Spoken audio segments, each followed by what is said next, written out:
Eventos climáticos extremos, além de arrasarem regiões inteiras, criaram a categoria dos refugiados ambientais.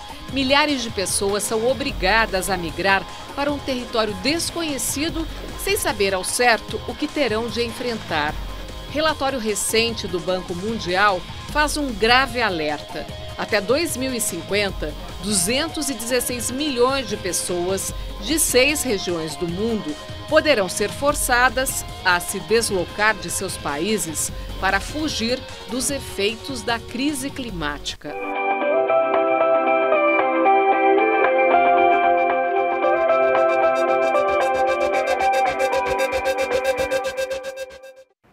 O drama dos refugiados ambientais é um dos destaques do Repórter Eco de hoje sobre temas em discussão na COP26, a Conferência da ONU sobre Mudanças Climáticas, que acontece até 12 de novembro em Glasgow, na Escócia. E você vai ver também.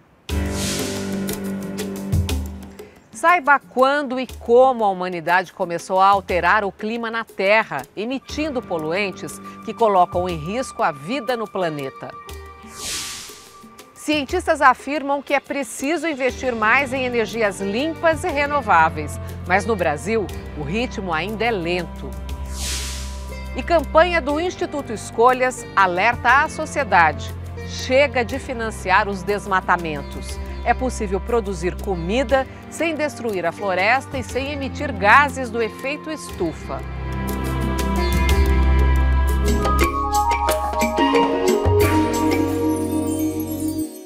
Relatório recente do IPCC, painel científico da ONU sobre clima, afirma categoricamente que as ações humanas mudaram o clima na Terra. A partir da Revolução Industrial no século XVIII, a humanidade passou a queimar derivados de petróleo e carvão para gerar energia. E essa queima emite gases que intensificam o efeito estufa do planeta.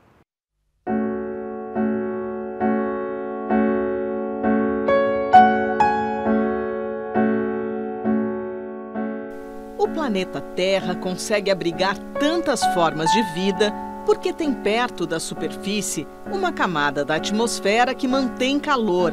Existimos graças ao efeito estufa. Mas ao queimar petróleo, carvão e gás e jogar para o alto gases poluentes como o CO2, provocamos um superaquecimento dessa camada. É como se um cobertor grosso, que não deixa o calor escapar, estivesse acima das nossas cabeças. Nos últimos 150 anos, a temperatura média da Terra aumentou 1,1 graus Celsius. Parece pouco, mas cientistas estudiosos do clima do mundo todo alertam há mais de 30 anos que isso causa enorme desequilíbrio. No Brasil, nós temos como maior impacto o desmatamento, principalmente o desmatamento da Amazônia. O desmatamento libera esse carbono que está retido no solo e nas árvores. Aqui, historicamente, no Brasil, cerca de 55% de todas as nossas emissões vem de desmatamento. No Brasil, veja, em 50 anos, desde que nós começamos essa famigerada transamazônica, nós removemos mais de 800 mil quilômetros, removemos por corte raso, não é que degradou, removemos por corte raso 800 mil quilômetros quadrados da floresta amazônica, certo? Isso significa, para ter uma ideia, sei lá, significa 2,5 vezes o estado de São Paulo, por exemplo, não é? Significa 3 vezes a superfície da Alemanha. Desmatar a Amazônia é um péssimo negócio para o clima no mundo e para nós brasileiros, para os nossos empregos, para a nossa economia. O governo federal, ele anunciou um pacote de benefícios para usinas térmicas a carvão, né, e usinas poluentes, aumentando o problema de emissões do Brasil e dando incentivos fiscais, incentivos, subsídios para a instalação desse tipo de usina no nosso país. Isso é tudo o que não deve acontecer. Estamos em emergência climática, segundo cientistas. Eles também chamam a atenção para outra expressão importante: ansiedade climática. Ela diz respeito ao duro sentimento de crianças e adolescentes que não sabem em que tipo de mundo vão viver. Todos os dias, eles ouvem falar na possibilidade de extinção das espécies, inclusive a nossa. Mas eles dizem que se foram as ações humanas que nos trouxeram até aqui, uma mudança nessas ações pode transformar o rumo dos acontecimentos. O caminho já se sabe: investimento maciço em energias renováveis, mudanças na produção e consumo, desistindo do que é supérfluo e ainda a manutenção das áreas naturais, de preferência restaurando as florestas. Assim como na pandemia de coronavírus, os efeitos mais graves das mudanças climáticas, como enchentes e secas extremas, são vividos de forma mais dramática pelas populações mais pobres. Combater as desigualdades socioeconômicas é fundamental. Em 2020, 12% da humanidade detinha 88% dos ativos da sociedade. Eles assambarcam toda a riqueza produzida pela economia mundial. São elas que decidem aonde os recursos da humanidade vão ser colocados, vão ser investidos. Se desmatar está dando mais lucro, então vamos continuar desmatando. Agora, evidentemente, mudar de trilho significa sacrifício sobretudo para eles. Nós somos a maioria e nós somos capazes, através do arcabouço institucional existente, democrático, eleger as pessoas que estão mais conscientes e mais disponíveis para esse tipo de mudança. Na Europa e nos Estados Unidos, eles estão criando barreiras tarifárias para produtos que vêm de outras nações e que não têm nenhum compromisso ambiental, ou produtos, por exemplo, que são derivados de desmatamento de florestas, para que esses produtos não tenham mais incentivos ou tenham dificuldades de entrar, de acessar mercados, e aos poucos eles vão sendo negados até que eles fiquem economicamente inviáveis. Os governantes têm que assumir esses compromissos e implementar imediatamente. Transição, por exemplo, de fontes de energia, elas têm que ser feitas, inclusive, com investimento estatal. A nossa terra ela é muito pequenininha. Nossa pegada ecológica, não é? Ela é insustentável nesse sentido, tá certo? Quer dizer, nós estamos usando os recursos do futuro. Né? Nós estamos no vermelho, se a gente pensar em termos da tecnologia bancária. Nós estamos sacrificando o futuro dos nossos filhos para manter os nossos modos de vida. Isso tem que mudar. O presente é isso aqui, agora, hoje. E o futuro são muitas gerações.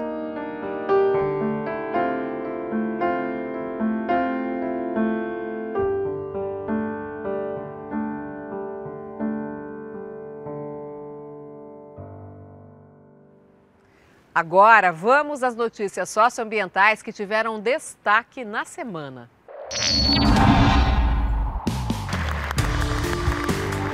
Na abertura da COP26, o presidente norte-americano Joe Biden disse que a nação está de volta ao Acordo de Paris, compromisso assinado em 2015.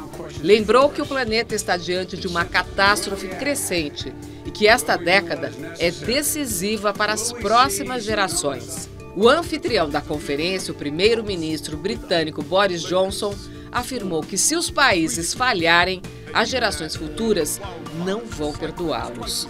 Diante de 120 chefes de Estado, a presidente da Comissão Europeia, Ursula von der Leyen, confirmou a meta da União Europeia de reduzir emissões em 55% até 2020 e prometeu que o continente será o primeiro emissor neutro para o clima no mundo.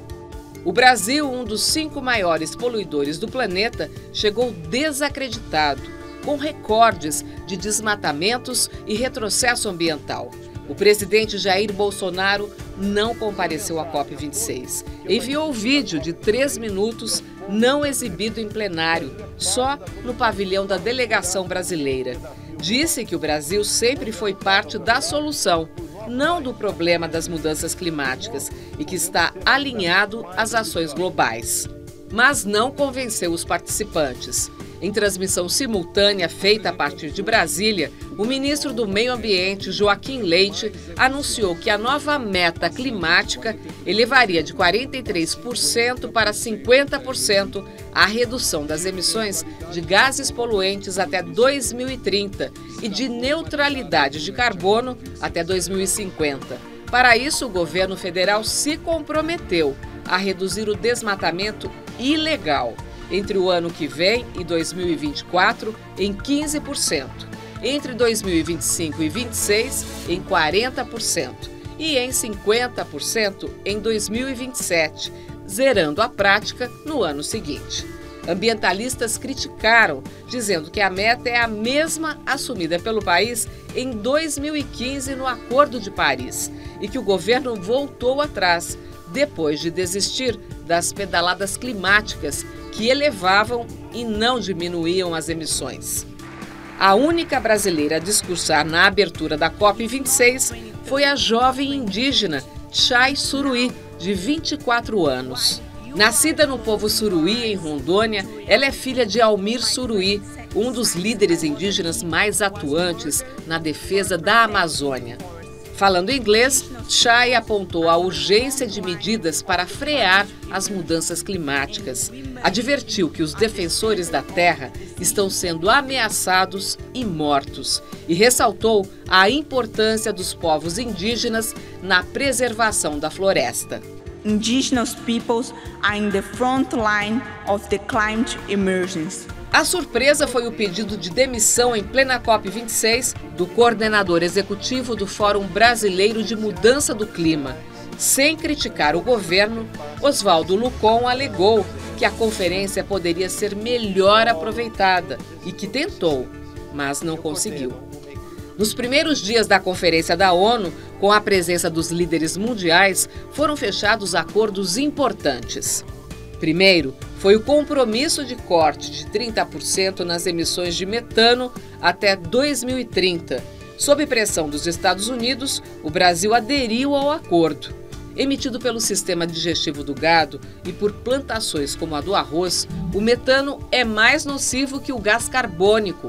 Corresponde a 17% das emissões de gases de efeito estufa.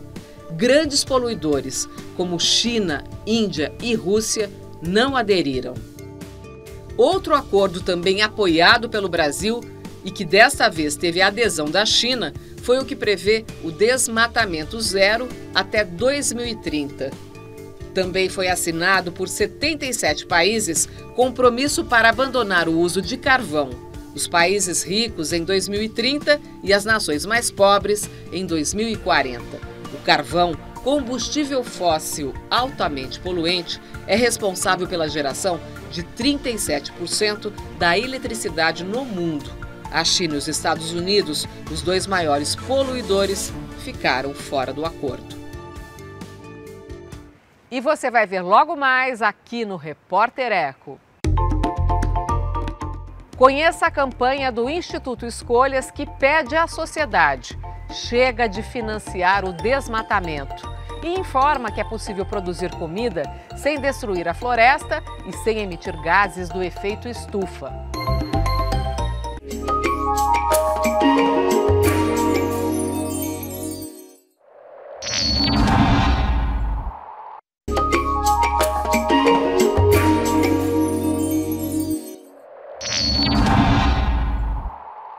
Preço dos alimentos lá em cima, volta da fome, perda da floresta amazônica. Esse triste cenário levou o Instituto Escolhas a lançar a campanha Chega de financiar o desmatamento. A produção agropecuária pode utilizar áreas já desmatadas, como defendem os cientistas. Os bancos não podem usar dinheiro público de todos nós para financiar práticas insustentáveis que aumentam as emissões de gases poluentes e comprometem o presente e o futuro do Brasil. Amazônia desmatada, inflação lá em cima, dificuldade para botar comida na mesa. A vida de muitos brasileiros anda difícil e sem um olhar para a economia, não há solução para os problemas socioambientais. Não financie o desmatamento é a campanha do Instituto Escolhas. A associação, fundada em 2015, realiza estudos para estimular a implantação de políticas públicas e privadas mais sustentáveis.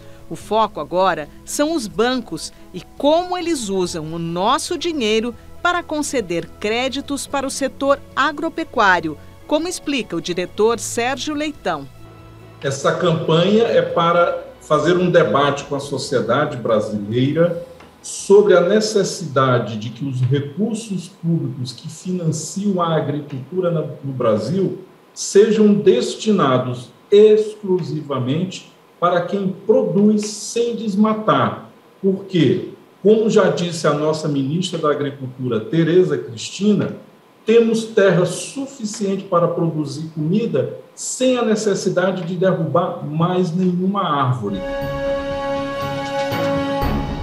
O Instituto Escolhas afirma ainda que terras públicas que pertencem a todos os brasileiros são ocupadas ilegalmente, desmatadas e os invasores ainda viram proprietários delas. Do ponto de vista da produção, isso não interessa ao país. E o preço no açougue do Brasil não diminuiu, pelo contrário, a gente teve uma baixa profunda do consumo de carne da população, talvez seja o menor dos últimos 27 anos. A ONG Repórter Brasil lançou uma matéria dizendo o seguinte, que 46 milhões de reais foram liberados para financiamentos em frigoríficos na região norte do país.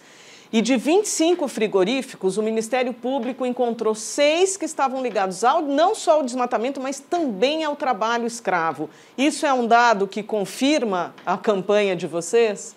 Isso é um dado que confirma, que mostra que, infelizmente, o país financia o desmatamento, financia os frigoríficos que são parte do elo, né, dessa cadeia de destruição da floresta amazônica, mostra que os controles existentes nos bancos brasileiros são extremamente frágeis. Na hora que o banco recebesse um alerta do INPE, que tem os satélites mostrando o desmatamento, aquilo acenderia uma luz vermelha e os bancos iriam olhar com lupa o que está acontecendo na região. Mas não, os bancos, na época da modernidade, trabalham com um controle que eu chamaria de cartorial, de papel, que vai estar sempre olhando para trás, pelo retrovisor, o desmatamento que já ocorreu há muitos e muitos anos ou há muito tempo. E o que é importante olhar? O financiamento que eu estou concedendo agora.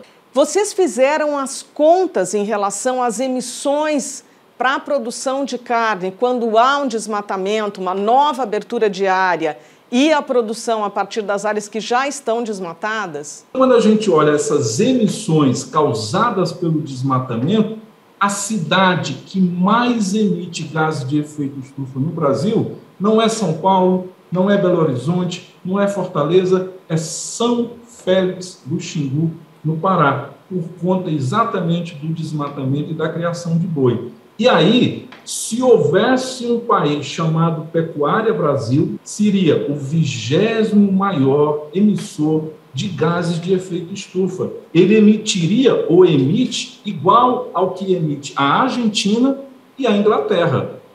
Exatamente porque essa pecuária avança sobre floresta, queima, desmata, emite gases de efeito estufa. Para a gente ter uma ideia, a média do Brasil é 23 quilos de gases de efeito estufa, de CO2, por quilo de carne. Quando a gente vai para a Amazônia, essa média salta para 143. Quando a gente olha algumas regiões da Amazônia, como é o caso, por exemplo, de Roraima, chega a 783 quilos de CO2 por quilo de carne. O que a gente quer é compromisso efetivo com a produtividade da nossa agricultura, com o barateamento da comida na mesa do brasileiro e com o fim do desmatamento que tanto mal faz a imagem do Brasil lá fora.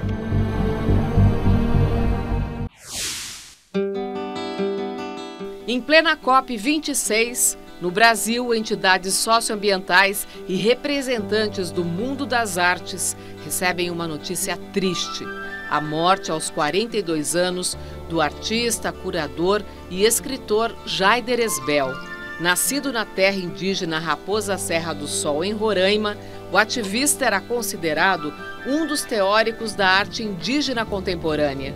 Fez sucesso em mostras internacionais na Europa e é um dos destaques da 34ª Bienal de São Paulo, que promove uma mega exposição sobre a arte indígena.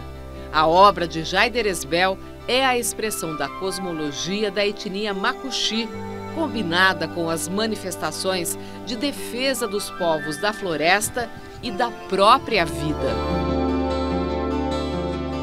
Não sou artista plástico, embora faça artes plásticas, né? Não sou ator de cinema, embora faça filmes. Eu não sou um escritor, embora escreva livros. Eu sou uma pessoa muito sensível que acredita na educação, na arte, na mídia. Acredito nas pessoas, acredito em mim mesmo, acredito na vida. Onde tem floresta preservada, tem vida pulsante, tem oxigenação, tem reverberação de coisas múltiplas. Então, essencialmente, devemos preservar a floresta. Uma existência marcante que ficará guardada na memória dos que preservam, respeitam e admiram a arte e a cultura indígena brasileira. E veja a seguir, aqui no Repórter Eco. Os extremos climáticos causados pelas ações humanas geram milhões de refugiados ambientais que buscam um lugar melhor e mais seguro no mundo.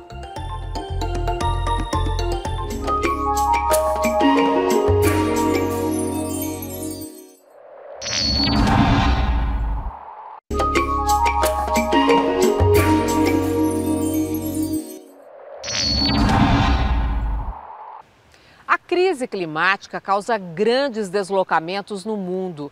São milhões de pessoas obrigadas a deixar seu local de origem para fugir das secas, enchentes ou tempestades. E a América Latina é uma das regiões mais vulneráveis às alterações do clima.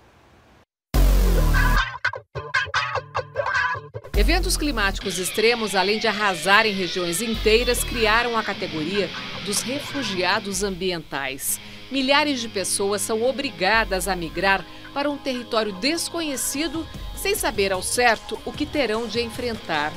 Relatório recente do Banco Mundial faz um grave alerta. Até 2050, 216 milhões de pessoas de 6 regiões do mundo poderão ser forçadas a se deslocar de seus países para fugir dos efeitos da crise climática. O relatório aponta a América Latina como uma das regiões mais afetadas pela emergência climática. O cenário mais drástico alerta para a possibilidade de 17 milhões de refugiados ambientais latinos. É o agravamento da atual realidade. O Chile tem uma crise hídrica já, né, que afeta muitas áreas do país. A Argentina tem várias regiões que sofrem muito com inundações. O Brasil é um país que tem uma diversidade incrível de eventos, por exemplo, como seca, né? A gente tem colapso hídrico em vários locais do país. A gente tem a Amazônia aí com extremos climáticos que estão se agravando. A Colômbia também sofre com a seca.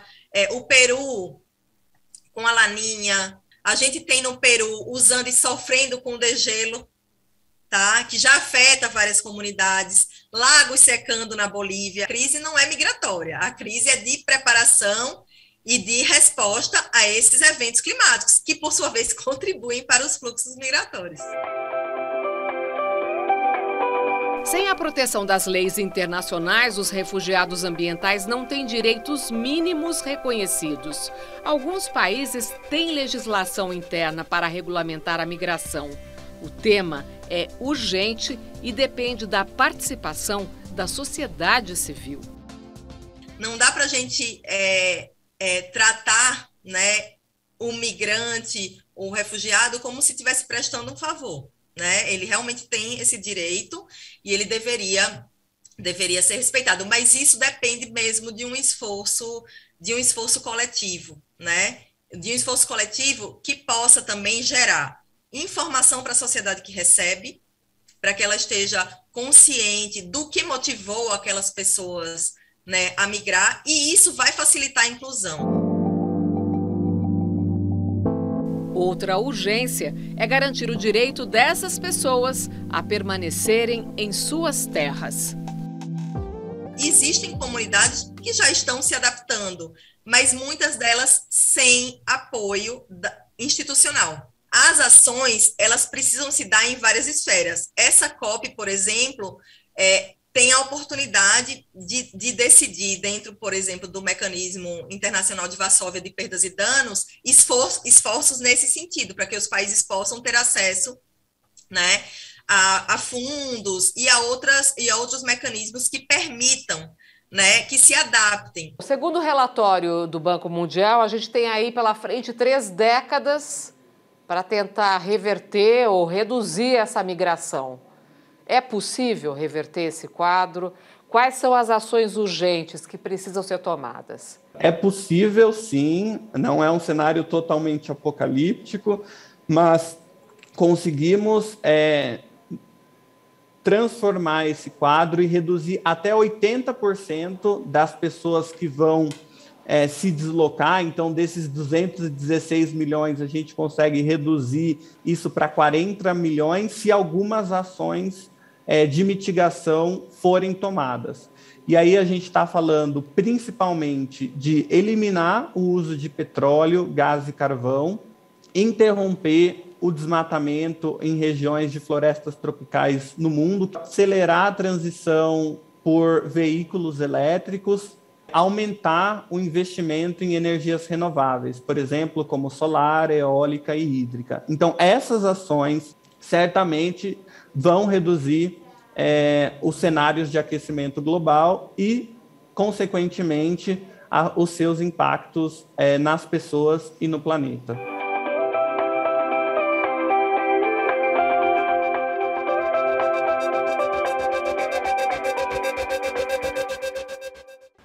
E fica por aqui o Repórter Eco de hoje, que tratou de temas em discussão na COP26, a conferência da ONU sobre mudanças climáticas em Glasgow, na Escócia. Até o próximo programa!